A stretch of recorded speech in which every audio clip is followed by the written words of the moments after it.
Welcome back to Crypto Gains for another video, bringing you an update on some of the news that's been going on in crypto over the last week and maybe this week. Let's take a look. The first piece of news that most people have been talking about is this Bitcoin and the Mt. Gox preparing to unlock 150,000 Bitcoin. What's that going to do to the market? Tongue twister. What would it do if 150,000 Bitcoin got sold off? Is it sounding interesting? Drop that like, give me a subscribe if you're watching. And remember, this is not financial advice, I'm just sharing info, what's going on with the news. It is interesting because that's a lot of money. Let's just quickly take a look on CoinGecko how much 150,000 Bitcoin is. Because if we was to see that come onto the market and sell off, that's 15,000. How do you even pronounce that? Hold on, what's 15,000? That's a lot of money. Let me just work this out. Is it 2 billion? 25 billion. 113,525,000. That's a lot of money. Will it happen? That's the question. I don't think it will. Let me just read a bit of it. So the prospect of a rumored 150,000 Bitcoin flooding the market gets real as Mt. Gox creditors choose how much money to receive in cash, Bitcoin and Bitcoin Cash. Basically, let me just explain this for new people that have been in, you haven't been in this space long. Mt. Gox was one of the most popular exchanges back in, 2012? Something like that. Just like Binance is today, or Coinbase is today. But this exchange just disappeared and went down, or all the money, all the Bitcoin came out of it. Apparently one guy, some French guy, I think he's French, can't remember, but you can check him. I think he was living in Tokyo at the time. He was the founder of Mt. Gox and he took all of the Bitcoin, apparently. That's what they say. Or he claimed that there was a scam and it all got taken. But now they're claiming that they've got 150K of them back. So there's a process that, many people have to go through. Some people from back then are getting emails confirming like your receipts to see how much you had and stuff, and if you can claim it, and you have to go through a certain process to claim it. Many people might not have passwords and things like that back then, because that's a long time. You're talking 10 years ago. So if they do have it, cool. Maybe we might see some come on the market and sell off, but I'm not sure. I'm not sure if this is going to be a massive event to cause a massive crash. Time will tell, but it's, just wanted to share this with you so you can see what's going on. Bitcoin faces a new selling threat in the near future as users of defunct exchange Mt. Gox prepare to get their Bitcoin back. In fresh correspondence dated July the 6th, attorney, how do you pronounce it? Is it Nabuaki? I think that's right.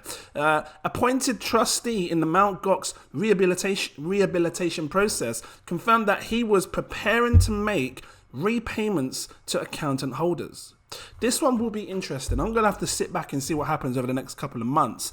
Are they doing it like a vesting period, so the market can't just crash completely? I don't know. Or are you just giving it straight back to everyone, and then they just got a choice to just take the crash or sell off? Because if it does, of course, you will see a price crash. Here it shows a little screen, like a little chart thing, and this is talking about, I don't know what this is, Bitcoin Mt. Gox trustee balance.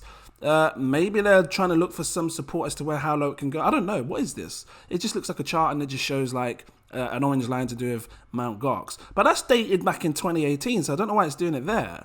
Anyway, let's just move on. Korean fintech giant plans to create 10,000 Web3 jobs amid bear market. I think that in the next couple of years, many people that are struggling for cash right now that can't get a job are going to start getting Web3 jobs, working in the crypto space. And many of these, because you see exchanges and other things hiring different people now. I think many people will come into the crypto space, which will eventually, let's say you don't have no clue about crypto, but you hear about a job saying Web3. What's Web3? You're looking in the newspaper. Oh, that's old school. You're looking online. Jobs. What is it? Jobs now? Jobs.com? I don't know what it is. And then you see Web3 jobs amid bear market. What's a bear market? Is there like loads of bears in the market? Anyway, you look at it and all of a sudden you realize that you can now start working, earning cash online, work from home job. You're going to take the opportunity because that's basically what this is offering. And then it's going to open their eyes to, oh, hold on a minute. This is that crypto stuff that people were talking about. NFT, yeah, I remember that. Oh, let me look into it more. Oh, that's quite cheap. Debbie. You know, because Debbie's Debbie, it's quite cheap, isn't it, Debbie? Yeah. Anyway, the new, Dunamu would open offices in major cities and create 500 new startups focused on NFT and Metaverse. Let me repeat that. NFTs and Metaverse. I got to stress Metaverse because right now, a lot of Metaverse projects are down like 95%. You can get them cheap. And crypto news reports and blogs still keep speaking of the Metaverse that's to come. So on top of Facebook Meta, Mark Zuckerberg, because that's what I call him, Zuckerberg, is pushing hard on the Meta as well. Anyway, Dunamu, a major fintech firm in South Korea that operates a crypto exchange Upbit and several other blockchain and security platforms, is planning to invest 500 billion won, which is 380, and one is WON, not one as in Harmony One, which is $380 million to create about 10,000 new Web3 jobs in the next 5 years. So things can seriously change in the next 5 years. They got a little quote here, should highlight and read it. I wasn't going to, but let's just check it. It says, we plan to strengthen the competitiveness of domestic industry through an active investment and creation of jobs over the newly growing future industries like blockchain, non-fungible tokens, and Metaverse. Cool. Let's see what happens. Let's see what happens in the next 5 years. Hopefully many people are in jobs, in good jobs, by the way, which they can set themselves up for greatness in the future. Let's take a look at the next bit of news. I've got to keep scrolling up because US trademark and copyright offices to study IP impact of NFTs. The US Patent and Trademark and Copyright offices will explore the impact of NFTs on intellectual property rights as lawsuits begin to stack up. People are taking pictures. People are using Pokemon, Nintendo, all these different things that we know and selling them. They're putting them as NFTs and selling them. They're minting them, creating NFTs, selling them. And this is becoming a big problem. The question is, how does these trademark companies, the governments of the trademark, how do they control it? Because you can't stop a random person that's sitting in his room. You don't know who he is or anything. He might be using a Nord VPN. How do you stop him from minting an NFT and making crazy gains, a couple of grand? As non-fungible tokens, NFTs continue to garner interest, the United States Patent and Trademark Office and US Copyright Office, US Copyright Office are set to launch a study into their impact of intellectual property rights. I'm going to continue reading this. The examination of NFTs comes after a request from Senators Patrick Leahy, I don't know, and Tom Tillis in June for a deep dive into the potential ramifications of Burgundian, I don't know how you pronounce that, assets class could have in regard to intellectual property rights. I'm guessing they're saying like a big problem is what they're saying, an issue. The two departments have agreed to conduct the study in correspondence with Leahy, because it's spelled Leah with a Y, Leahy, and Tillis conducting preliminary discussions to plot a plan of action which will include consultations with various stakeholders. Look, my words are getting mixed up. Well versed in the NFT landscape. So I guess they're going to look at people that are already in NFTs and try and figure out a way to somehow regulate it so you can't get done with scamming these big IP owners. I don't know how they're going to do it. I'm not going to read the full thing, but you can check this out if you want. It's just on Cointelegraph. I just found it interesting, because you can't stop people from doing NFTs anywhere they want. Bank of Russia opposes private stablecoins in the US country. This is interesting because I've heard of like private coins, like you can send you got Monero, you can send payments privately where you can't track them because it's a private transaction from here to there, no one can trace it, that kind of thing. But these guys are saying a private stable coin. That is interesting because now you're talking it will never go up, never go down, remain a dollar, work as a dollar or a British pound or whatever it is, whatever you want to use. Usually it's a dollar, and you can send it privately. That's super interesting.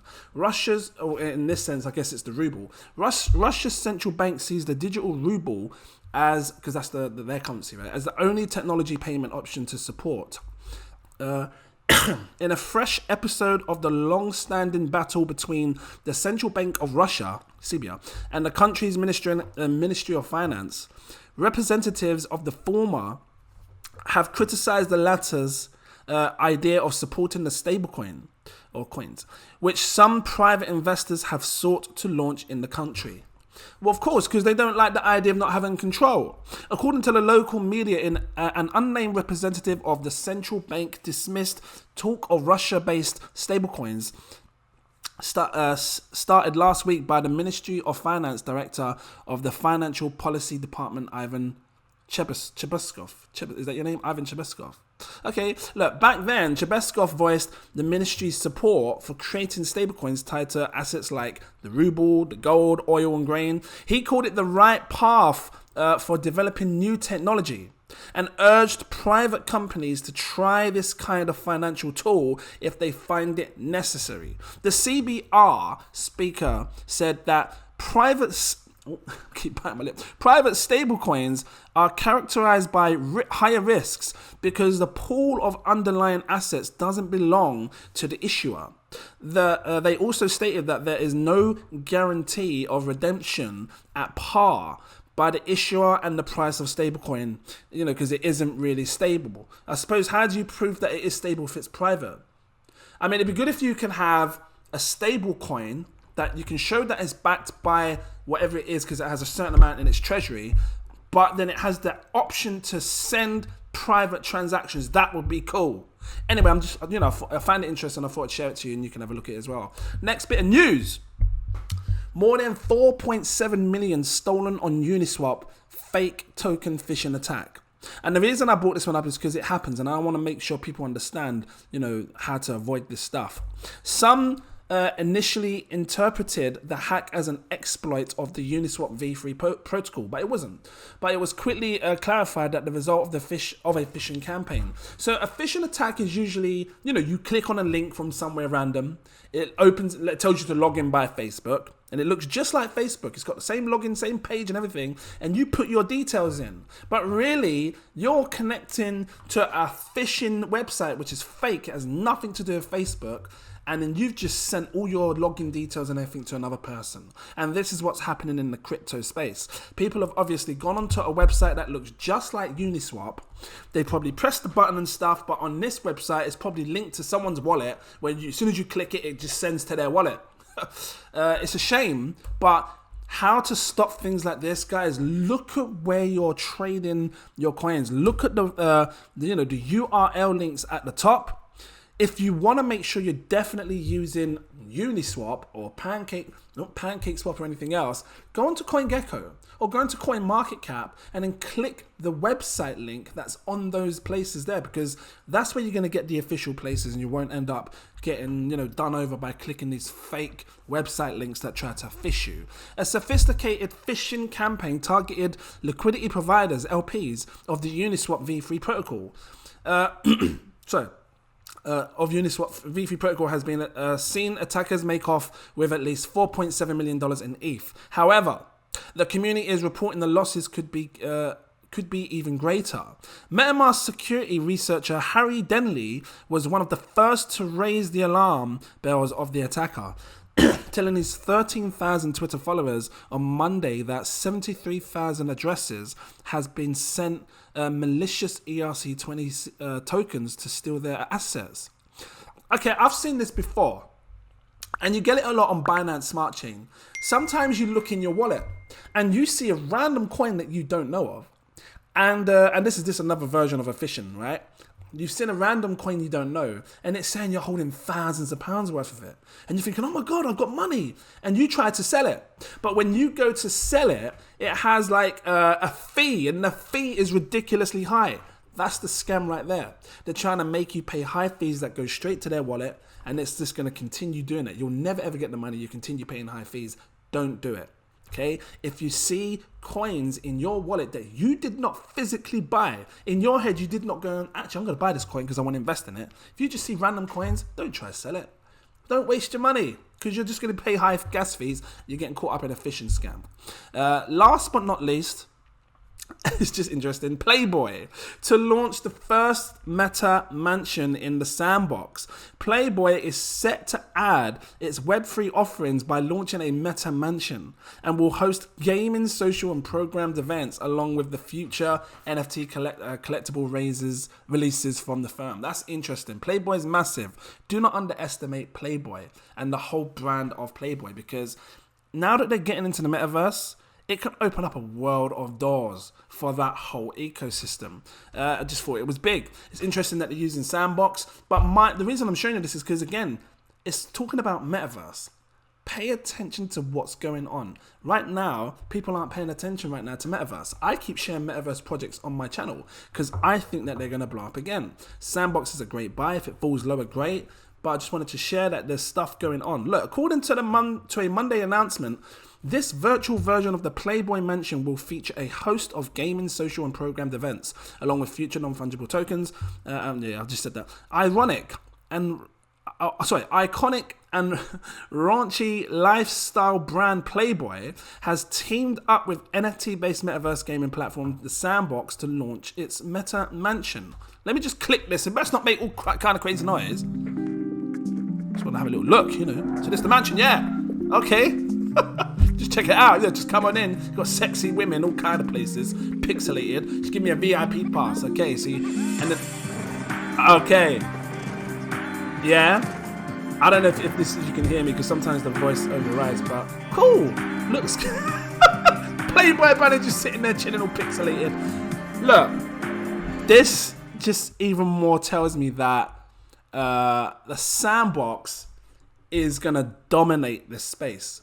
If you have, in relation to Metaverse, if you haven't been watching my channel, please check out these Road to 1 Millions. Start with number 1. Do not miss these series. Watch it because it's powerful. And I try to share with you how to become a crypto millionaire and things like that, you know, steps that you can take, strategies. Sandbox is one of those coins. And I use it for a reason because, you know, big companies are constantly looking to develop in the Sandbox metaverse. That's all I'm saying. Check this series out. Guys, I'm going to leave it here. Hopefully it was helpful to you. If it was, please drop that like. Give me a subscribe if you're new watching. Thank you for watching. If you want to become a patron, I've got 7 tiers. Take your pick. I recommend my exclusive VIP partner tier, this one here, because it unlocks all my posts. You can see when I'm buying, when I'm selling, when I'm staking, all that stuff. And if you want that a little bit more, I got a CEO tier. It gives you access to my VIP Telegram group, where I talk to you in that group way before I buy, way before I sell, way before I do anything. And there's big money in this space, high crypto profile users that are sharing great projects and they know how to make money. That's all I'm saying. Guys, thank you for watching. And I look forward to seeing you in my next video. Cheers.